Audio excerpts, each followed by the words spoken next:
ये है पंचमी विभक्ति आगे। और पंचमी विभक्ति जो होती है वो अपादान कारक में होती है, जैसे प्रथमा विभक्ति कर्ता कारक में, द्वितीय विभक्ति कर्म में, तृतीया करण में होती है, चतुर्थी संप्रदान में। ऐसे ही पंचमी विभक्ति जहाँ होगी वहाँ पे कौन सा कारक कहा जाएगा? अपादान कारक कहा जाता है। और अपादान कारक का सूत्र कौन सा है? कह रहे ध्रुवम अपाय्य पादानम। देखो सबसे पहले अगर अष्टाध्यायी के क्रम से आपसे पूछा जाए ना कि सबसे पहला कारक कौन सा होता है पाणिनि की नज़रों में, तो सबसे पहले पाणिनि जी ने सबसे पहले अपादान कारक का जिक्र किया अपने अष्टाध्यायी में। जैसे कारक के सूत्र दिया है, कारक का अधिकरण चलाया है, उसके तुरंत बाद में जो सूत्र दिया वो ध्रुवम अपाय्य पादानम, अर्थात सबसे पहले अपादान कारक को माना। हम अपनी विभक्तियों के लिए हम प्रथमा द्वितीय तृतीया इत्यादि करते हैं, इसलिए कर्ता कर्म करण इस प्रकार से हमने कारकों को क्या लगाया? क्रम में लगाया है। लेकिन ये क्रम नहीं है। अष्टाध्यायी का क्रम अगर देखेंगे तो कैसा है? सबसे पहले अपादान कारक का प्रयोग है, उसके तुरंत बाद में संप्रदान के बारे में बताया, ऐसे इनका प्रयोग मिलता है। ठीक है,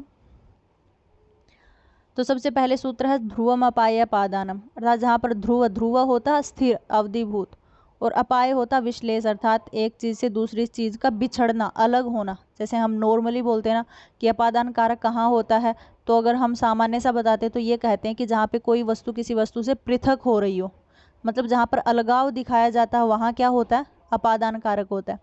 तो अपाय का अर्थ यही होता है विश्लेष, यानी एक दूसरे से अलग वो दूर होना। जैसे गाय से दूध का दूर होना, पत्तों पेड़ का पत्तों से दूर होना, पेड़ का फल से दूर होना, ये सब में क्या होती है? अपादान कारक कहा जाता है। आपसे पूछ लिया जाएगा अपाय का अर्थ क्या है, तो विश्लेष यानी अलग होना, और ध्रुव का होता है अवधिभूत। अब है ध्रुवम अपाय अपादानम सूत्र किसका था? कारक का सूत्र था कि ये अपादान कारक करने वाला सूत्र है। अब कह रहे हैं अपादान जो कारक होगा उसमें विभक्ति कौन सी कही जाएगी, तो कह रहे हैं अपादाने पंचमी। अपादाने पंचमी जो सूत्र वो क्या बोलता है कि जहाँ पर भी अपादान कारक हो जाता है, या तो अवधिभूत में हो रहा हो या विश्लेष में हो रहा हो, कहीं भी अपादान कारक होता है वहाँ पे पंचमी विभक्ति लगती है। जैसे ग्रामाद आयाति या धावतो अश्वात पतति। देखो यहाँ पे दो चीज़ हो रही है, एक अवधिभूत है और एक विश्लेष है, मतलब एक का एक से एक दूसरे से अलग हो रहे हैं, और एक अवधिभूत है। जैसे ग्रामाद आयाति, गांव से आता है, तो गांव से अलग हो रहा है ना, तो वहाँ पर गांव क्या हो गया? गांव वहाँ पे अवधिभूत है, यानी वहीं ठहर के रखने वाला। ये नहीं है कि गांव अपनी तरफ चल दिया और मनुष्य है वो अपनी तरफ चल दिया। यहाँ केवल मात्र मनुष्य अलग हो रहा है। कैसी वस्तु से?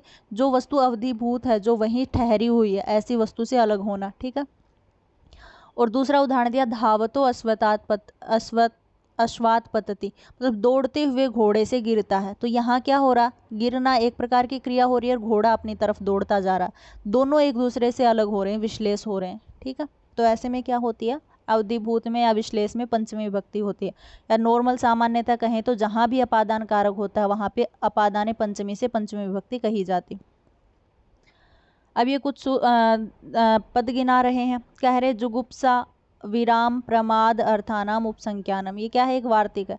ये कह रहे कि जहाँ जुगुप्सा इत्यादि का प्रयोग किया गया हो, विराम का प्रयोग हो, प्रमाद यानी आलस्य का प्रयोग किया जाए, ऐसे में क्या होती है? ऐसे में भी पंचमी विभक्ति होती है। जैसे पापात जुगुप्सते, पाप से जुगुप्सा करता है, जुगुप्सा यानी घृणा करता है, जुगुप्सा का अर्थ होता है घृणा, यानी पाप से जुगुप्सा करता है। तो यहाँ जुगुप्सा है, इसी वजह से पापात में क्या हो गई? पंचमी विभक्ति हो गई। ऐसे ही पापात विरमति, पापों से विराम लेता है यानी पापों को छोड़ता है, तो यहाँ पे विरमति आया, इस वजह से पापात में पंचमी विभक्ति हुई है। या पापात धर्मात प्रमादति, धर्म में प्रमाद करता है, तो यहाँ पे प्रमाद शब्द आया है, इस वजह से धर्मात में क्या हो गई? पंचमी विभक्ति हो जाती है और अपादान कारक हो जाता है। ये एक वार्तिक गिनाया गया है कि जहाँ पे जुगुप्सा का प्रयोग हो, विराम का प्रयोग हो और प्रमाद का प्रयोग होगा, वहाँ पर भी क्या कही जाएगी? पंचमी विभक्ति कही जाती।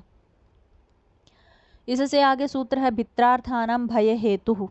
ये सूत्र क्या कह रहा है? भी होती है धातु, भी भय धातु है, ई भी भय जिसको बोलते हैं। भी धातु और त्रा धातु होती रक्षा अर्थ में, और भी धातु होती डराने के अर्थ में। तो कह रहे हैं वहाँ पे भय का जो हेतु होता है ना, मतलब डर किससे रहा है? जब हम किसी से डरते हैं, जैसे हम सांप से डरते हैं, तो हम किससे डर रहे हैं? सांप से डर रहे हैं। या कोई हमारी रक्षा करता है तो किससे करता है? सांप से हमारी रक्षा करता है। तो यही कह रहे हैं कि जहाँ भी धातु जो भय का हेतु होता है उसमें पंचमी विभक्ति होगी, और त्रा धातु मतलब जिससे रक्षा की जा रही है, उस जिससे की जा रही है उसमें क्या हो जाएगी? पंचमी विभक्ति हो जाती। जैसे इन्होंने दिया चोरात बिभेति, चोर से डरता है, तो यहाँ पे भी धातु का प्रयोग हुआ है। किससे डरता है? चोर से, इसलिए चोर में क्या हो जाएगी? पंचमी विभक्ति हो जाती है। तो चोरात बिभेति। ऐसे चोरात त्रायते, चोर से रक्षा करता है। ठीक है, तो यहाँ पे रक्षा किससे हो रही है? चोर से हो रही है, और त्रा धातु का प्रयोग है, इसलिए यहाँ पे पंचमी विभक्ति हो जाएगी और अपादान कारक हो जाता है। इससे आगे सूत्र है पराजेर असोढ़। देखो असोढ़, कई बार ऐसा पूछ लिया जाता है कि पराजेर असोढ़, यहाँ पे असोढ़ शब्द का प्रयोग क्यों किया गया है, किस अर्थ में किया गया है? तो असोढ़ शब्द होता है सहन न करना, मतलब सहन न होना, असहनीय हो जाना किसी वस्तु का हमारे लिए, तो उसी में। तो कह रहे सूत्र क्या बोलता है कि जहाँ पे परा उपसर्ग हो, मतलब परा उपसर्ग का प्रयोग किया गया हो, और जे है अर्थात जहाँ पर परा उपसर्ग के तुरंत बाद में जी धातु का प्रयोग, जी जय धातु है ना, जी धातु का प्रयोग हो, लेकिन किस अर्थ में? असहनीयता के अर्थ में प्रयोग होता है, वहाँ पे क्या होती है? पंचमी विभक्ति हो जाती है। बहुत बार आया है ये, बहुत इंपॉर्टेंट है। जैसे अध्ययनात् पराजयते, अध्ययन से पराजित हो रहा है। ठीक है, तो यहाँ पे अध्ययन मतलब किसी के सहन नहीं हो रहा, तो यानी अध्ययन से हार रहा है, अध्ययन से अध्ययन उसके लिए असहनीय बन रहा है, पीड़ात वाला बन रहा है, तो उसमें क्या होती? पंचमी विभक्ति होती है। तो यहाँ पे पराजयते, परा उपसर्ग और जी धातु का प्रयोग हुआ, किस अर्थ में? असहनीयता के अर्थ में, तो यहाँ पे क्या हो जाएगी? पंचमी विभक्ति हो जाएगी।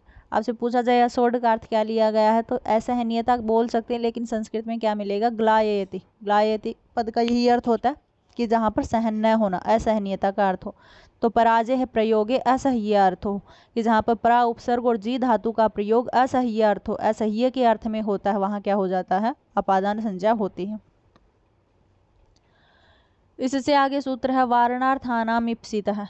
ये सूत्र क्या कहता है? वारण, वारण होता हटाना, और इप्सित है, जो इप्सित है, हमारा जो अभीष्ट है उससे किसी वस्तु को हटाना। जैसे हमारे लिए कुछ इप्सित है, जैसे जौ है, हमारे खेत में जौ खड़े हैं, हम हमारे लिए अच्छे हैं, हम मतलब उन जौ को चाहते हैं, हमारे लिए अभीष्ट हैं, लेकिन उन जौओं को कभी गायें खा जाती है, कभी बैल इत्यादि उसमें घुस जाते हैं, तो हम उनको हटाते हैं। तो यही कह रहे हैं कि ईप्सित चीज़ से किसी को हटाना, उसमें क्या हो जाती है? जो ईप्सित चीज़ हो उसमें पंचमी विभक्ति कही जाती है, वार धातु के अर्थ में। तो कह रहे ये वेभ्यो गाम वारयति, कि जो से गाय को हटाता है। तो यहाँ पे इप्सित क्या है? जो हमारी इप्सित है, इसीलिए हम गाय को हटा रहे हैं। तो वार धातु हो किस अर्थ में आ रही है? हटाने के अर्थ में आ रही है। किस वस्तु से हटा रहे हैं? जो हमारे लिए अभिप्सित है, हमारे लिए इप्सित है, उस वस्तु से हटा रहे हैं, तो उसमें क्या हो जाएगी? पंचमी विभक्ति हो जाएगी। इसलिए किस में लग जाएगी? ये वेभ्यो हो, क्योंकि हमारा जो इप्सित है वो क्या है? ये हो, अर्थात जो हमारे इप्सित है। तो जो में क्या हो जाएगी? पंचमी विभक्ति, यानी ये वो में पंचमी विभक्ति होगी, तो क्या बन जाएगा? ये वेभ्यो गाम वारयति। तो वारणार्थक धातु नाम प्रयोग इप्सित है। यहाँ पर वारणार्थक धातु का प्रयोग हुआ है, किस अर्थ में? इप्सित अर्थ में, अर्थात जो हमारे लिए इप्सित है उस अर्थ में। यहाँ पर वारण का अर्थ दिया गया प्रवृत्ति विघातो वारणम। इससे आगे सूत्र है अंतर्धौ येन अदर्शनम इच्छति। येन अदर्शनम, येन मतलब जिससे, अदर्शन चाहता है, उस अर्थ में क्या हो जाती है? अंतर्धौ मतलब छिपता है।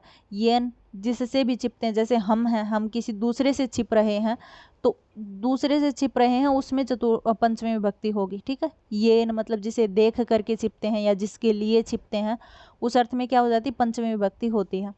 अंतर्धौ का अर्थ होता है छिपना। जैसे मातुः निलीयते कृष्ण है, जो कृष्ण है वो मातुः निलीयते, माता से छिपता है, यानी माता से अदर्शन चाहता है। तो कृष्ण किससे छिप रहा है? येन, येन कौन है यहाँ पे? मातुः, अर्थात माता से छिप रहा है, इसलिए क्या हो जाएगा? माता शब्द में पंचमी विभक्ति लगेगी, तो क्या बन जाएगा? मातुः। ठीक है, मातुः निलीयते कृष्ण है। तो यहाँ पे व्यवधान सती कृत्य से आत्मनो अदर्शनस्य भावम इच्छति। यहाँ पर व्यवधान हो रहा है, मतलब माता के बीच में और कृष्ण के बीच में, दोनों में व्यवधान है, क्योंकि माता कृष्ण को नहीं देख पा रही है, और कृष्ण क्या? स्वात्मन है, अपनी इच्छा से उसमें अदर्शन चाहता है, अपनी माता से छिपना चाहता है, तो इसकी माता में क्या हो जाएगी? पंचमी विभक्ति हो जाती है। आगे है आख्यातोपयोगे। देखो ये भी सबसे इंपॉर्टेंट है। आख्यातोपयोगे सूत्र क्या कहता है? कह रहे इसका कहना है कि उपाध्यायात अधीते, ये कह रहे उपयोगी का अर्थ होता निरंतरता से पढ़ना किसी से। ऐसे में क्या हो जाएगी? पंचमी विभक्ति होती है, कि हम किसी से नियम पूर्वक विद्या ग्रहण करते हैं। तो सबसे पहले तो इसका उदाहरण ही पूछ लिया जाता है कि इसका उदाहरण क्या है, या फिर आपसे ऐसे दे दिया जाएगा कि उपाध्यायात अधीते, ये किस सूत्र का उदाहरण है, या फिर आपसे ऐसा पूछ लिया जाएगा कि आख्यात, आख्यात का अर्थ तो नॉर्मल सा पता ही आपको, पढ़ाना होता है, लेकिन ये पूछ लिया जाएगा कि आख्यातो उपयोगे, यहाँ पे उपयोगे पद का अर्थ क्या लिया गया है, तो उपयोगे पद का यहाँ पर अर्थ लिया गया है नियम पूर्वक विद्या ग्रहण करना। किसी से भी मतलब जिससे भी हम पढ़ते हैं उससे नियम पूर्वक विद्या ग्रहण हो रही है, ऐसे में क्या होती है, पंचमी विभक्ति होती है। तो जैसे उपाध्यायात अधीते, उपाध्याय से नियम पूर्वक विद्या ग्रहण करता है, ठीक है। जैसे नियम पूर्वक विद्या स्वीकारे वक्ता प्राक संज्ञा स्यात्, जहाँ पर नियम पूर्वक विद्या ग्रहण की जा रही है उसके वक्ता में क्या हो जाती है, पंचमी विभक्ति हो जाती है। और यहाँ पर वक्ता कौन है, उपाध्यायात, मतलब उपाध्याय से पढ़ रहा है, या आचार्यात अधीते, आचार्य से पढ़ता है, तो जिससे भी पढ़ता है उसमें उक्त हो जाएगा, उसमें पंचमी विभक्ति हो जाती है। उसके तुरंत बाद सूत्र है जनि क्रतुः प्रकृति। ये सूत्र क्या कह रहा, प्रकृति, सबसे पहले तो ये पकड़ना, प्रकृति मतलब जो जहाँ कारण रहता है, और जनि धातु हो, जनि धातु और कर्तु यानी कर्ता में पंचमी विभक्ति होती है। जनि धातु होगी और जनि धातु का मतलब जो उत्पन्न करने वाला होगा, जो कर्ता होगा, उसमें क्या होगी, पंचमी विभक्ति होती है। जैसे ब्राह्मणः प्रजा प्रजायन्ते, कि ब्रह्मा से प्रजाओं की उत्पत्ति होती है। तो प्रजायन्ते जो शब्द बना वो किस धातु से बना हुआ है, जनि धातु से बना हुआ है। सबसे पहले तो यही शर्त पूरी हो रही है, जनि धातु आ रही है। और किस में आ रही है जनि धातु, मतलब कि किस अर्थ में आ रही है, तो यहाँ कर्ता में पंचमी विभक्ति होगी। तो कर्ता कौन है, यहाँ पे ब्रह्मा है, क्योंकि ब्रह्मा के द्वारा ही ये सारी प्रजाएं उत्पन्न हो रही हैं। तो यहाँ पे ब्रह्मा में क्या लग जाएगी, पंचमी विभक्ति लग जाएगी। तो क्या बन जाएगा, ब्राह्मणः प्रजा प्रजायन्ते, अर्थात ब्रह्मा से ही सारी प्रजाएं उत्पन्न होती हैं। तो यहाँ पे प्रकृति यानी कारण जो होता है, कारण कहाँ है, ब्रह्मा कारण है, क्योंकि कर्ता ही कारण होता है, और कारण से ही कार्य की उत्पत्ति होती है। तो यहाँ पे कारण कौन है, ब्रह्मा यहाँ पे कारण है। ब्रह्मा के कारण ही प्रजाओं की उत्पत्ति हो रही है, यानी ब्रह्मा क्या है, कारण, और प्रजाएं क्या है, कार्य। तो कारण में पंचमी विभक्ति होगी, यानी ब्रह्मा में पंचमी विभक्ति होगी, या कर्ता कह सकते, कर्ता में पंचमी होगी। तो क्या बन जाएगा, ब्राह्मणः प्रजा प्रजायन्ते, यानी जो जायमान का हेतु है, उत्पन्न करने का हेतु है, यानी उत्पन्न करने का कारण है। तो उत्पन्न करने का कारण कौन है, ब्रह्मा है। उससे तुरंत बाद में सूत्र है भूवः प्रभवः। देखो ये भी वैसा ही सूत्र है, लेकिन इसमें क्या है, थोड़ा अलग है। यहाँ पे भू धातु का प्रयोग होता है, भू का अर्थ होता है होना, और जनि धातु का प्रयोग होना, उत्पन्न होना, ठीक है। तो इसमें भी क्या हो जाएगी, जो कारण होता है ना उसी में पंचमी विभक्ति लगेगी। जैसे ऊपर वाले सूत्र में कारण में पंचमी होती है, इस सूत्र में भी वही है, कारण में पंचमी होगी, लेकिन धातु चेंज हो जाएगी। यहाँ जनि धातु नहीं होगी, यहाँ भू धातु का प्रयोग होगा। जैसे हिमवतो गंगा प्रभवती, हिमालय से गंगा निकलती है।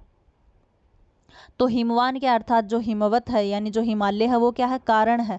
हिमालय से गंगा की उत्पत्ति हो रही है, लेकिन यहाँ पे प्रभवती लिखा गया है, प्रजायन्ते नहीं, जनि धातु का प्रयोग नहीं है, यहाँ पे भू धातु का प्रयोग है, लेकिन कारण में ही पंचमी है। तो क्या बन जाएगा, हिमवतः गंगा प्रभवती, की हिमालय से गंगा विसर्जित होती है, हिमालय से गंगा निकलती है। तो यहाँ पे निकलने का जो कारण है उसमें पंचमी विभक्ति होगी। तो क्या बन जाएगा, हिमवतः। उससे आगे वार्तिक है ल्यब लोपे कर्मण्यधिकरणे से। ये क्या कह रहे हैं कि जहाँ पर हम मतलब पंचमी विभक्ति का प्रयोग नहीं करना चाह रहे हैं, तो वहाँ पे क्या होता है, लेप प्रत्यय लगा देते हैं। और कई बार ऐसा होता है लेप प्रत्यय का सीधा लोप भी कर देते हैं। जहाँ पर लेप प्रत्यय का लोप होगा वहाँ पे पंचमी विभक्ति लग जाएगी, और जहाँ पे हम पंचमी नहीं कहना चाह रहे हैं वहाँ लेप प्रत्यय लगा सकते हैं।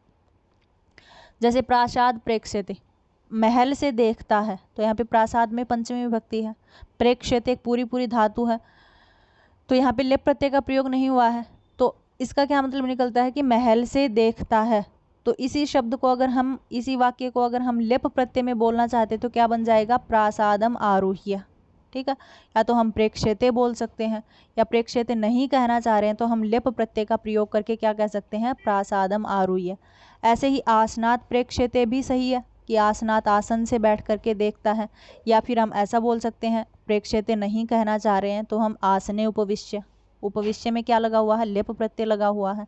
ऐसे ही स्वसूरा जिह्रेति, अपने स्वसूर से लज्जा करती है, तो हम जिह्रेति धातु नहीं कहना चाह रहे हैं तो क्या कह सकते हैं, स्वसूरम विक्षयति। तो विक्षयति में क्या प्रत्यय लगा हुआ है, लेप प्रत्यय लगा हुआ, मतलब लेप का लोप करके भी हम कह सकते हैं उसी वाक्य को। और हम अगर नहीं कहना चाह रहे हैं तो हम लेप प्रत्यय का प्रयोग करके भी कह सकते हैं, ठीक है। उससे आगे है, ये तो छोड़ो, अगला है, इससे अगला है यतश्च अध्वकाल निर्माणम च पंचमी और तदयुक्तम अध्वन है प्रथमा सप्तमी कालात् सप्तमी च वक्तव्या। देखो ये तीन एक जैसे वार्तिक है, ये एक का ही प्रयोग कर रहे हैं, इसमें कुछ कुछ अंतर है। ये कह रहे यतश्च अध्व काल निर्माणम तत्र पंचमी, जहाँ पर अध्व का प्रयोग हो, अध्व यानी मार्ग का प्रयोग हो, या फिर काल का प्रयोग हो, किसी भी प्रकार का काल का वर्णन किया गया हो, वहाँ पे क्या होती, पंचमी विभक्ति होती है।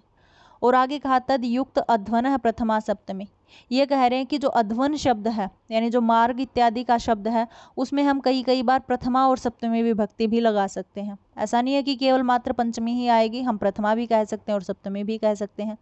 लेकिन कालात सप्तमी च वक्तव्य, देखो अध्वन में प्रथमा और सप्तमी दोनों लग सकते हैं, लेकिन अगर काल शब्द का प्रयोग हो रहा हो वहाँ पे क्या होता, केवल मात्र सप्तमी में ही कहा जाएगा। ठीक है, काल में पंचमी तो कही जाएगी, क्योंकि ऊपर वाला वार्तिक बोल रहा है अध्वन काल निर्माणम तत्र पंचमी, यहाँ पर अध्वन काल में दोनों में पंचमी होगी, लेकिन अध्व शब्द का अगर प्रयोग हो रहा है पंचमी के अतिरिक्त वहाँ पर प्रथमा और सप्तमी भी लग सकती है, और काल में मात्र सप्तमी का भी प्रयोग कर सकते हैं।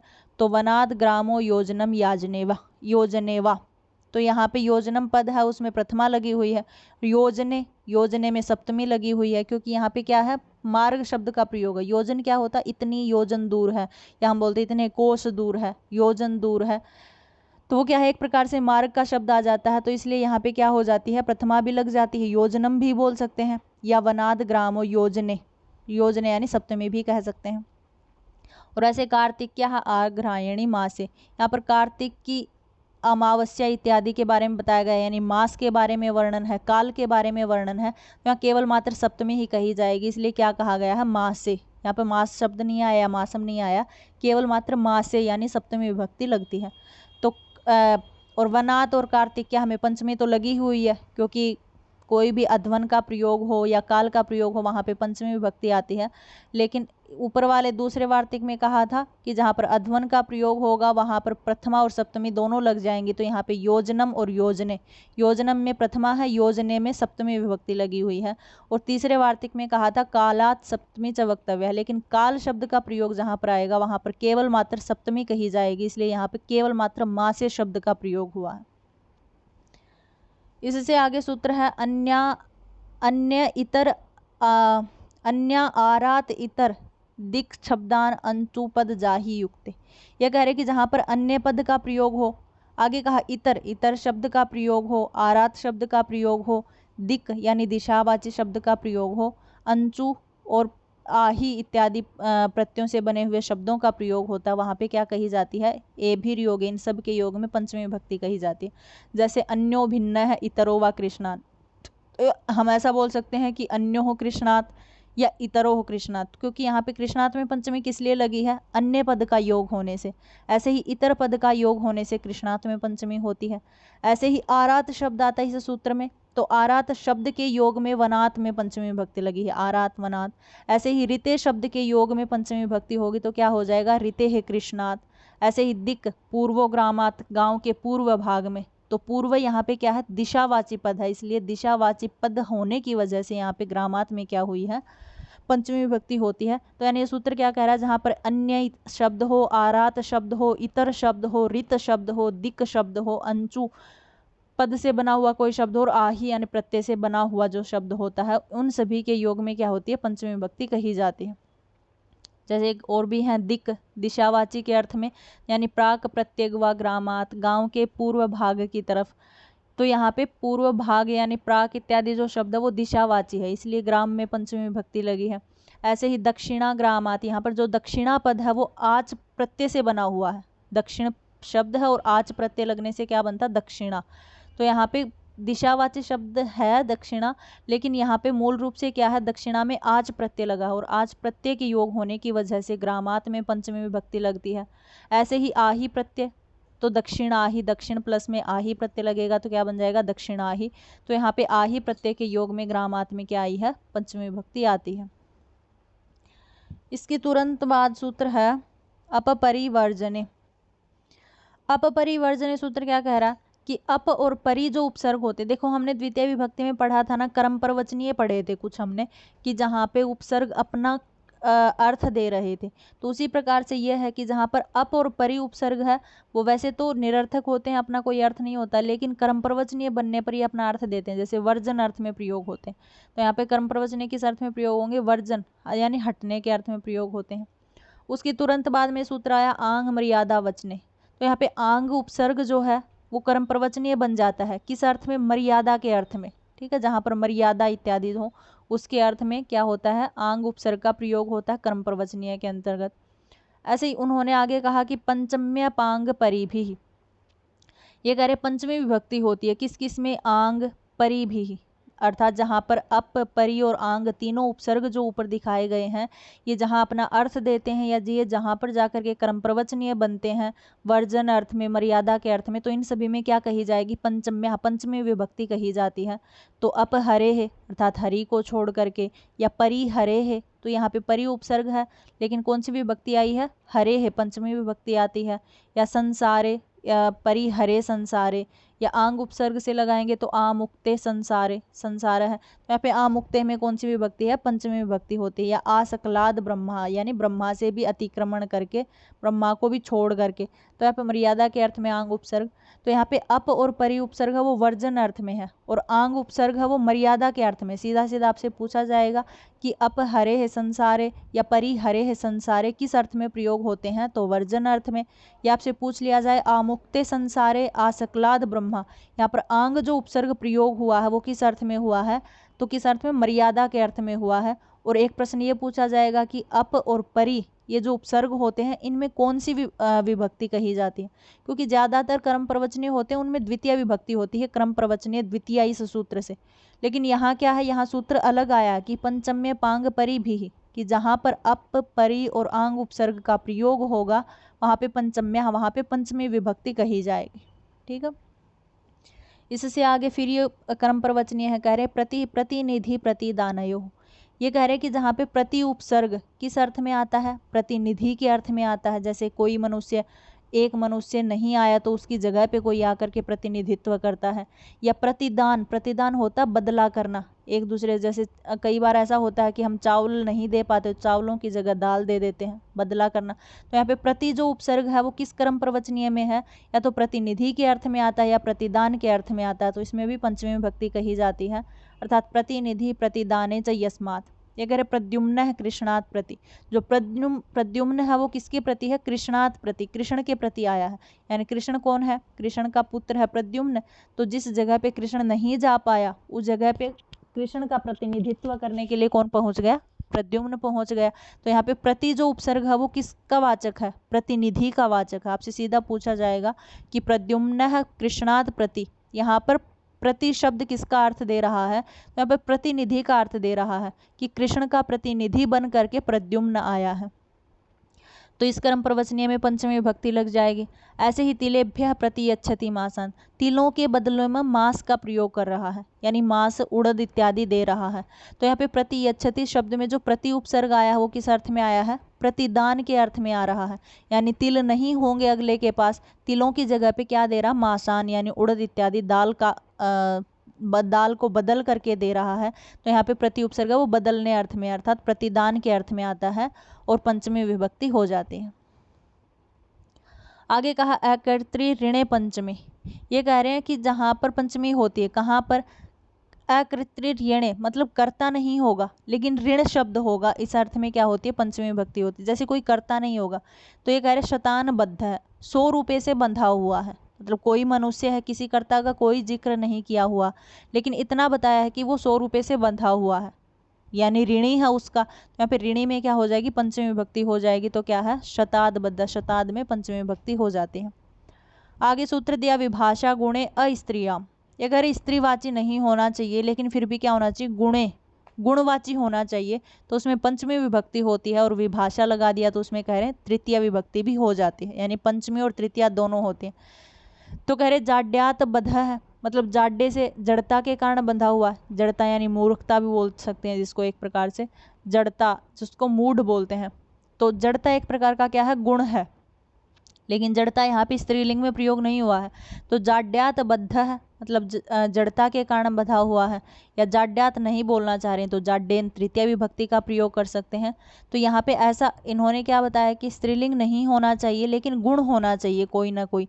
तो जड़ता यहाँ पे क्या है? एक प्रकार से गुण है, उसमें पंचमी और तृतीय विभक्ति हो जाती है। इससे आगे सूत्र है, देखो ये भी बहुत इंपॉर्टेंट सूत्र है। ये क्या कह रहा है कि पृथक शब्द विना नाभिस्तृतीया न तरस्याम। ये कह रहे हैं कि पृथक, विना और नाना शब्द, ये 3 शब्द हैं, इनमें तृतीय विभक्ति कही गई है। और आगे कहा अन्य तरस्याम, मतलब सीधी सी बात है, पंचमी विभक्ति में ये सूत्र आया है, इसलिए इसमें पंचमी विभक्ति तो होगी ही होगी।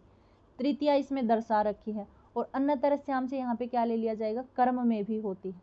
तो पृथक, विना और नाना, ये 3 शब्दों का प्रयोग पंचमी विभक्ति, द्वितीय विभक्ति और तृतीय विभक्ति, तीनों विभक्तियों में होता है।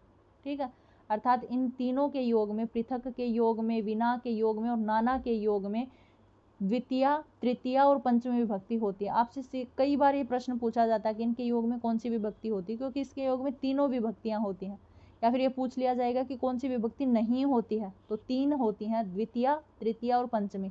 तो हम क्या बोल सकते हैं, रामेण पृथक, या हम पंचमी लगा करके रामात पृथक, या हम द्वितीय लगा करके रामम पृथक। ऐसे ही रामेण विना, रामात विना या रामम विना, या रामेण नाना, रामात नाना या रामम नाना, तीनों विभक्तियां आ सकती हैं। ठीक है, अर्थात इन तीनों के योग में, पृथक, विना और नाना के योग में द्वितीय, तृतीय और पंचमी तीनों विभक्तियों का प्रयोग होता है। आगे सूत्र दिया, करणे च स्तोकाल्प कृच्छ कतिपयस्य असत्ववचनस्य। ये कह रहे हैं एभ्य द्रव्य अद्रव्य वचनेभ्य करणे तृतीया पंचम्यो। ये कह रहे हैं कि अद्रव्यों के योग में पंचमी और तृतीया दोनों विभक्तियां होती हैं। तो स्तोक क्या है, यहाँ पे पदार्थ है, तो यहाँ पे स्तोकान मुक्त है या स्तोकेन मुक्त है, इस प्रकार से दोनों हो जाएंगे। जैसे स्तोकान क्या है, स्तोकाद क्या है, पंचमी विभक्ति का पद है, और स्तोकेन क्या होती है, तृतीय विभक्ति का प्रयोग होता है। ऐसे ही कल्प दिया गया आगे इस सूत्र में, स्तोकान, कल्प, कृच्छ, कतिपय, इन सभी के योग में क्या हो जाएगा, एक बार कल्पात बन जाएगा, एक बार कल्पेन बन जाएगा, एक बार कृच्छ्राद बन जाएगा, एक बार कृच्छ्रेन बन जाएगा, एक बार कतिपयात बन जाएगा, एक बार कतिपयेन बन जाएगा। तो यानी ये जो शब्द दिए गए हैं, स्तोक, अल्प, कृच्छ और कतिपय, इन शब्दों के योग में पंचमी विभक्ति और तृतीय विभक्ति दोनों विभक्तियां कही जाती हैं। आगे सूत्र दिया, दूरांतिकार्थेभ्यो द्वितीयाच। देखो द्वितीया दी गई है और पंचमी में सूत्र है, तो यहाँ पे दोनों आ जाएंगे, द्वितीय और पंचमी विभक्ति। कह रहे दूर और अंतिक का जहाँ पर अर्थ दिया जाए, दूरात यानी दूर का, या अंतिक यानी अंतिम, पास का जो शब्द दिया जाता है, पद योग दिया जाता है, उसके योग में द्वितीय विभक्ति भी होती है और पंचमी विभक्ति भी कही जाती है। जैसे या तो हम बोलते हैं ग्राम, और षष्ठी विभक्ति भी दी जाती है, तो या तो हम बोलते हैं ग्रामस्य दूरात दूरेण वा, तो यहाँ पे क्या हो, तृतीया भी आती है, तीनों विभक्तियां हैं, द्वितीय, तृतीय और पंचमी। तो एक क्या बोलते हैं, ग्रामस्य दूरम, दूरम में क्या है, द्वितीय विभक्ति, दूरात, दूरात में क्या आ जाएगी, पंचमी विभक्ति, और दूरेण में क्या आ जाएगी, तृतीय विभक्ति।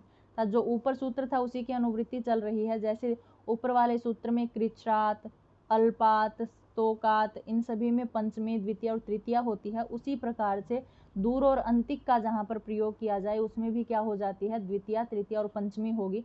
तो ग्रामस्य दूरम भी बन जाएगा, ग्रामस्य दूरात भी बन जाता है, और ग्रामस्य दूरेण भी बन जाता है। ऐसे ही अंतिकात, अंतिकेन, अंतिकम, ठीक है, यानी ग्रामात, ग्रामस्य अंतिकम, ग्रामस्य अंतिकात पंचमी आ जाएगी, और ग्रामस्य अंतिकेन यानी तृतीया भी आ जाती है। तो सूत्र ध्यान में रखने हैं आपको, दूरांतिकार्थेभ्यो द्वितीयाच, यानी दूर और अंतिक के अर्थ में क्या होती है, पंचमी विभक्ति, तृतीय विभक्ति और द्वितीय विभक्ति, तीनों विभक्तियां कही जाती हैं। ऐसे ही ऊपर वाले सूत्र में था। तो यहाँ तक है ये आपकी पंचमी विभक्ति, इससे आगे आपकी षष्ठी विभक्ति शुरू होगी कल से। आज यहाँ तक ही करते हैं। आई थिंक आपको समझ में आया हो, नहीं समझ में आया हो तो आप बता सकते हैं।